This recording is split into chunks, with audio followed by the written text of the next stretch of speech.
Hello everybody, I'm Matthew and SamuraiHex. Welcome back to another episode of the Manager of Legends Journeyman save with me, Matthew, and our manager, Neil Brandon. Now it's been a long time since I said that in terms of recording and in terms of playing this save, because stuff has happened in life.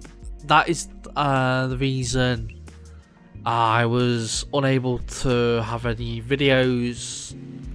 Only like one video the past couple of weeks, and not the regular schedule for 3 weeks. Mostly because my dad went into hospital again, and thankfully he's okay now. But yeah, life got more important than video games and YouTube and all that. So I just put that on hold and finally getting back into it. So hopefully we can get into the episode and do well. So if you are looking forward to that, why don't you give this video a like? You can also subscribe to the channel as well for more FM24 content, and hit the bell as well for mobile notifications so you never miss an upload. Check out all my socials down in the description below, and comment a comment saying can't wait to see what will happen with you here at Real Madrid, or will you be moving? Because like I said last episode, I want to move from Real Madrid. Where? I do not know. If we go to job security, there are a few teams available. Now, the Crystal Palace job takes my eye immediately, but they're a bit low down on the pecking order in terms of rep and players still, even though they've got a load of money. But I've always thought I want them to do well. Ever since they got that tycoon takeover in the Championship and got promoted, and then in the second season, in the Premier League, or the season in the Premier League return, they were like 5th or 6th or 4th best team in the league. So yeah, I won't mind joining Crystal Palace, Man U as well, Inter, Bayern, Lille. We've applied for most of these. Cadiz and Parma also. Borussia Dortmund, I will apply for that. So yeah, we've applied for a few of them. I don't think any other or the others take our fancy. Maybe Parma, maybe Salernitana, maybe Cadiz, maybe Mönchengladbach. Otherwise, it's just those other teams that I'm interested in.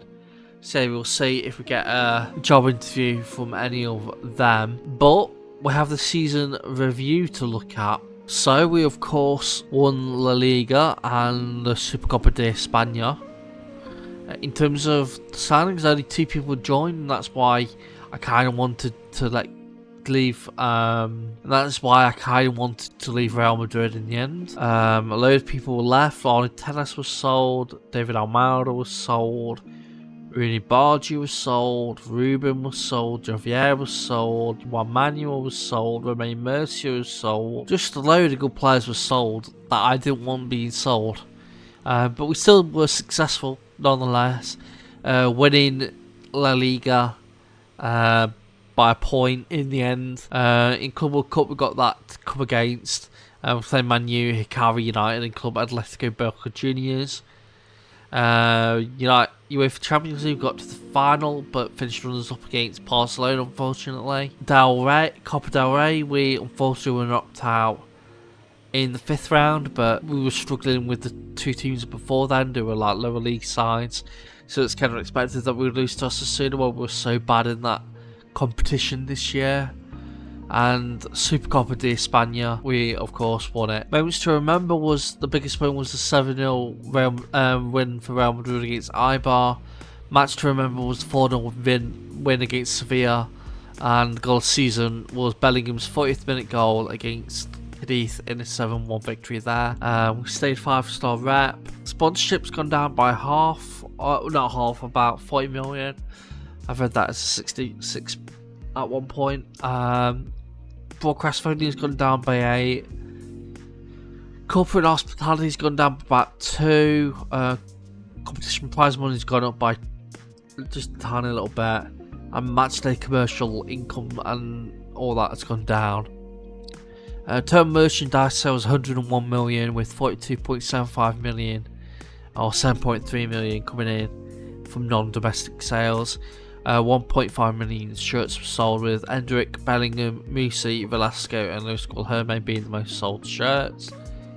Boston was our main goalkeeper, when it was Wilkin in right back, Alves and Smith as our 2 centre backs, one Ortiz as our left back. DMs was Emery and João Neves. Right winger was Biglia, Velasco was the AMC, Musi was AML, and Hendrick was the striker. So in the end, Jude Bellingham doesn't even get into the best 11 for this year. Though he was injured for most of the season, mind you. We won Manager of the Month for September, January, March and April, and won Manager of the Year altogether. Competition awards: UEFA Champions League Golden Boot was Hendrick, UEFA Champions League Forward of the Season was Hendrick, Ballon d'Or, Le Ballon Major Jugador Jovan Delano was David Musi. I think that's youngster. Best youngster in the La Liga and in Spain. Best goalkeeper was Borstrom, or most clean sheets or something like that. And goalkeeper of the season was also Borstrom for Champions League. Fans player of the season was Velasco. Young player of the season was Musi. Goal of the season was Jude Bellingham's goal against Cadiz, which we've already talked about. Her top goal scorer was Hendrick with 28. Most assists Hendrick with 14. Most player of the match awards with 9 was David Musi. Highest average rating was 7.3 was Brian Velasco. And most passes completed by 9 minutes was Felipe Alves with 48. And yeah, skip ahead now. See if anything happens with the jobs we've applied to. But probably not going to be leaving until we've actually won something. Well, not won, but I've actually finished in the Club World Cup, because I want to win it, get another trophy on the belt. We'll see how that goes, but after that I am so looking to maybe leave and go back to England or Germany. I want to manage in Italy this year, so maybe there. Who knows? We'll have to figure it out. It is already going wrong. No one has been signed, but the director of football's decided to take it on him to sell a load of good players. So João Neves was sold on the cheap to Juve. Miguel Gomez was sold to Milan. Alejandro Vigo was loaned out. He was just a goalkeeper. Valentin Alaba was sold to Dynamo for 2.8 million. Francisco Jose was also loaned out, and Rose Angelo Dal was sold to Al Ettifaq in Saudi Arabia. Yeah, we're selling a load of good players and no one's joining. And if we look quickly, we also apparently going to be selling Angel Valverde to either Brentford or AZ or AZ. Yeah, it's just awful. I don't know whether Brentford has it in for me while selling all the good players on the cheap and bringing nobody in to replace them. I know we've got a good youth academy, but this youth academy players aren't good enough for the step up to win a title in La Liga or Champions League or whatever. So yeah, we'll be leaving, and 2 clubs are coming for us. To be honest, more clubs have come into us, but we've delayed it. If we go to job security, Man U, we ended up rejecting in the end because they didn't give us enough time, and I was holding out for the Club World Cup, which we'll just show you in a bit. Tottenham jobs come available as well. Lille, Borussia Dortmund, Crystal Palace have all offered us interviews, but it's only one club I'm going to, of course, and that's going to be Crystal Palace. May as well say it now. And apparently, if I couldn't find into, but they went in for someone else. I think it might have been Klopp or something like that, because it was the cheaper option. If I go to my profile, it's going to cost all these teams £20 million to have me. Well, for Klopp it was going to cost him about £6 million, so that's why Inter went for him. So they maybe have been suffering from financial difficulties. But yeah, if we go to Club World Cup, in the group stages we beat Man U 2-1, Kerry United 10-0, Boca Juniors we drew 1-1, then Cruz Azul we won in the second round 3-0, Benfica we won the quarterfinal 2-1, Marseille we had to win in extra time 1-0 in the semi-final against them. However, in the final we lost on penalties to Atletico Madrid, and as soon as that's happened, we are on our way out to Crystal Palace, and here we are at Crystal Palace. So it's a bit of a step down. We've gone from a 5-star reputation club to a 4-star, so yeah, right, step down. But Crystal Palace have the money. Director of Football's probably Dougie Friedman, still same thing as always because he's been there like years now. I've got an assistant manager in Paddy McCarthy. The other thing they have won since the start of the save is a championship, a Carabao Cup in 2033, and a Europa Conference League in 2034. So they got promoted in 2032 to the championship after getting relegated and getting the Tycoon takeover.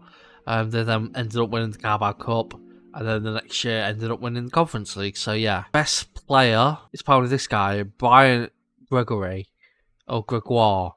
And he is already has a slight concern, which I do not know what that is for just yet. But yeah, make the most of set pieces, play high tempo, pressing football, silent players under the age of 22. I'm not doing any of that.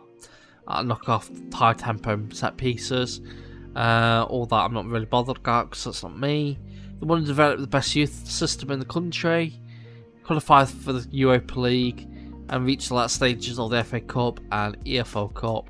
And then eventually challenge for the Premier League and win the Premier League by the end of 41-42. So yeah, we are here at Crystal Palace, and apparently max exodus from a load of people have left from Real Madrid. That is quite a shock, and considering I can't actually sign any of them because that's up to the director of football or technical director or whatever it is. And that gets it automatically. Yeah, I can't sign them, so they're just going to be out of a job now. If we go to the best players, Brian Gregory is the best player by a mile. And then it's Artem Albarov, Dario Leva, who's the left winger. Albarov's the striker. Gregory can play any of the back line. Andre is right winger and striker, and Allen is a right back. Vivaldi Kalenga's a DM. Diede Army's a striker at right winger. Federico Gal is left back and centre back. And Tapsoba's another striker, right winger. So we've got a load of strikers, load of right wingers there, and they're all good. So they're probably gonna get unhappy in the end.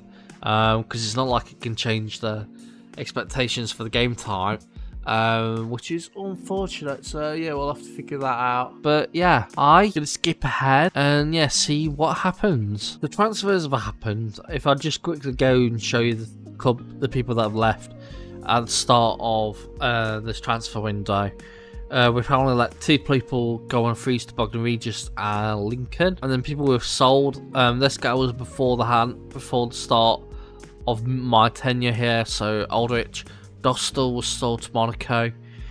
We also ended up selling Pau Torres. I think it's Pau if he's Argentinian. But Pau Torres was sold to Norwich. Joshua Forger was also sold to Swansea, and Francois Kohape was sold to Lille. People that joined, Francois Point was before me, but he comes in, he's a squad player, doesn't look like he will ever be a squad player. Roque Martinez joins us as our first proper signing of, signing of joining Crystal Palace, for the director of football.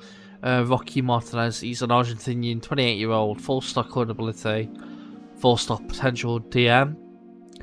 Javier Ferrero is our youngster striker, comes in from Phoenix in Argentina.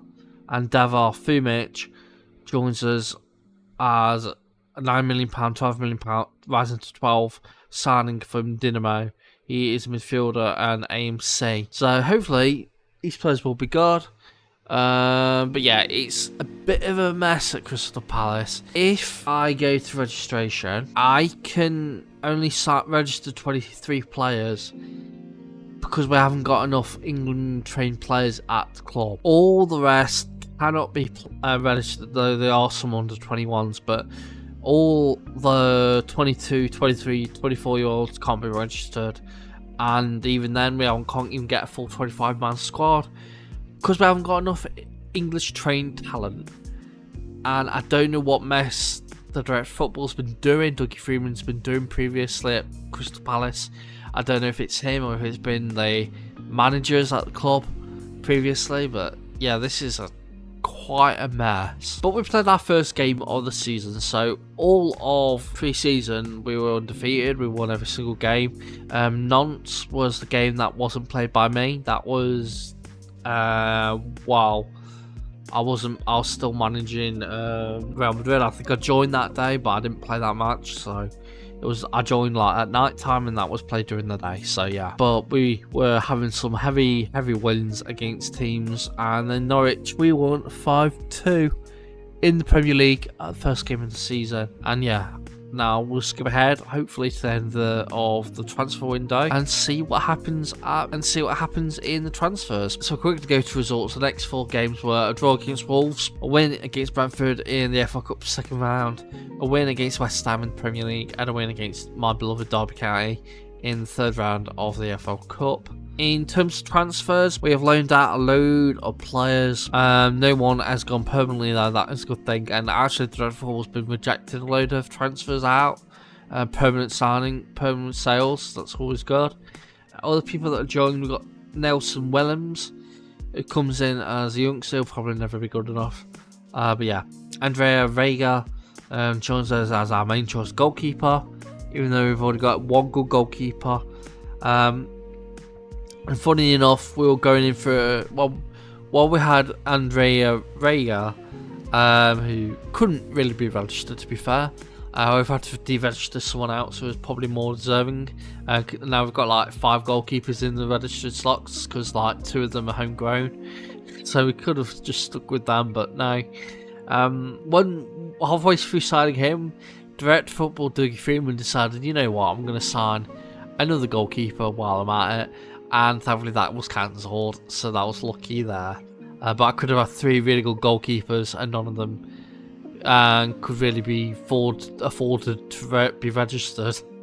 Javier Bello is another player that joins us, 19-year-old from Godoy Cruz.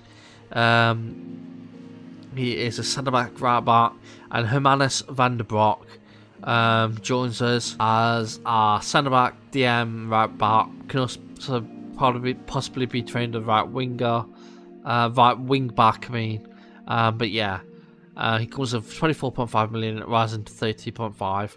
So the only real kind of big signing, reaching over the 20 million mark. But yeah, we cannot properly register many of these players. So thankfully, there's a load of under 21 players that don't have to be registered, but come next season, a couple of them will have to be, like Van der Broek. But Mario Matt can't be registered because we had to fit in a place for the goalkeeper, who, to be fair, is a good goalkeeper, but now we have 4 goalkeepers registered.